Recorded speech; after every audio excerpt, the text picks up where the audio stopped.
हर सुबह एक नई शुरुआत होती है, इसलिए बीती हुई गलतियों को भुलाकर आगे बढ़ें। और आप लोग पूजा करते हैं तो पूजा करते हैं, ठीक बात है। पूजा करना बुरी बात नहीं है, पूजा करना अच्छी बात है। लेकिन अगर इस तरह पूजा करते हैं तो कभी मत करिएगा पूजा। इस वीडियो को पूरा देखिएगा, आप लोगों को पता चलेगा कि पूजा कैसे करना चाहिए। तो अगर आप भी चाहते हैं कि आपकी पूजा शुद्ध और सफल हो तो इस वीडियो को पूरा देखिएगा। और पूजा कैसी होनी चाहिए ये मैं आप लोगों को बताऊंगी। उससे पहले मैं एक कहानी आप लोगों को सुना रही हूँ, तो आप लोग ध्यान से सुनिएगा। और उसके बाद आप लोगों को पूजा का फल बताऊंगी, तो आप लोग कहानी को ध्यान से सुनिएगा।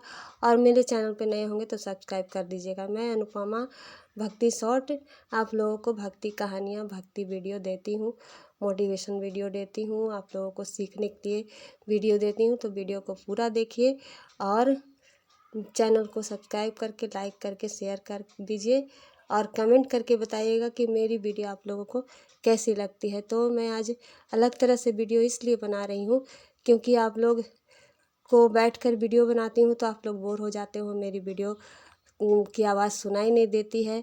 तो मैं वॉइस ओवर करके वीडियो बना रही हूँ और मैं घर का काम करते हुए वीडियो बना रही हूँ, क्योंकि अलग से कहानी सुनाने के लिए हमें अलग से तैयार होकर बैठकर वीडियो तैयार करना होता है, और जो आप लोगों को सुनाई नहीं देती है।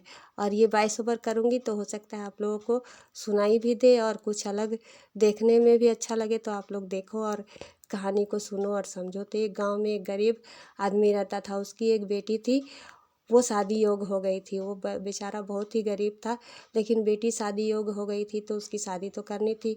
तो बेचारा शादी के लिए लड़का खोजने गया और शादी ठीक करके घर वापस आया। और घर आने के बाद गाँव वालों को बता दिया, सभी को बता दिया कि मेरी बेटी की शादी मैंने ठीक कर दी है। अब शादी कैसी होगी उसका इंतज़ाम हमें करना है।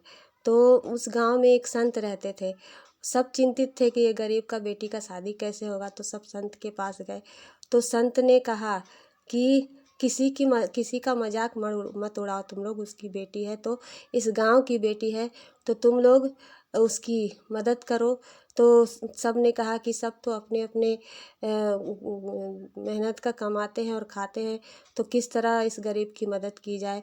तो संत ने एक उपाय दिया कि सब लोग थोड़ा थोड़ा मदद करो, सब एक तरह के ही तो बन जाओगे तो कैसे होगा। कोई रोटी दे दो, कोई आटा दे दो, कोई चावल दे दो, कोई शादी का इंतज़ाम थोड़ा थोड़ा करके सभी लोग करो। तो सभी लोगों ने वैसा ही किया, सब ने मिलकर थोड़ा थोड़ा, कोई कुर्सी दिया, कोई खाना दिया, कोई बारातियों का स्वागत किया, कोई साड़ी दिया, कोई कपड़ा दिया, कोई गहना दिया।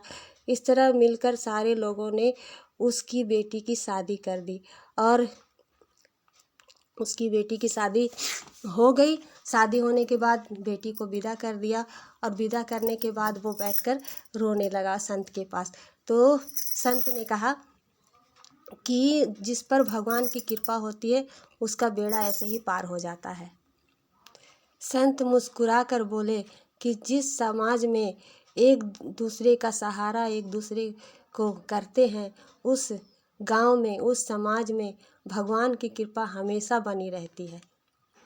तो इस कहानी से यही सीख मिलती है कि समाज में कभी भी एक दूसरे का मजाक नहीं उड़ाकर, अगर आप उनकी सहायता नहीं कर सकते तो इंसानियत के नाते उनका हिम्मत बढ़ाकर उनकी मदद करनी चाहिए और हमेशा भला करना चाहिए, एक दूसरे का मदद करना चाहिए। और आप लोगों से मैं कही थी कि पूजा कैसे करें, तो पूजा सबसे बड़ी पूजा भगवान का यही है कि आप समाज में रहते हो, एक दूसरे का मजाक उड़ाने का छोड़ के उनकी मदद करो, उनका हौसला बढ़ाओ, और भगवान की खुशी इसी में है। तो चलिए, आप लोगों को ये कहानी कैसी लगी कमेंट करके ज़रूर बताइएगा, और कहानी अच्छी लगी हो तो लाइक कर दीजिएगा और शेयर भी कर दीजिएगा। चलिए मिलते हैं नेक्स्ट वीडियो में। राधे राधे, जय श्री कृष्णा। और आप लोग इस तरह की कहानी सुनना चाहते हैं तो मेरे चैनल को सब्सक्राइब कर दीजिए। और आप लोगों के पास भी कोई कहानी है तो हमें बताइए, हम इस तरह की वीडियो बनाकर आप लोगों की कहानी को प्रस्तुत करेंगे और समाज को आगे बढ़ाएंगे।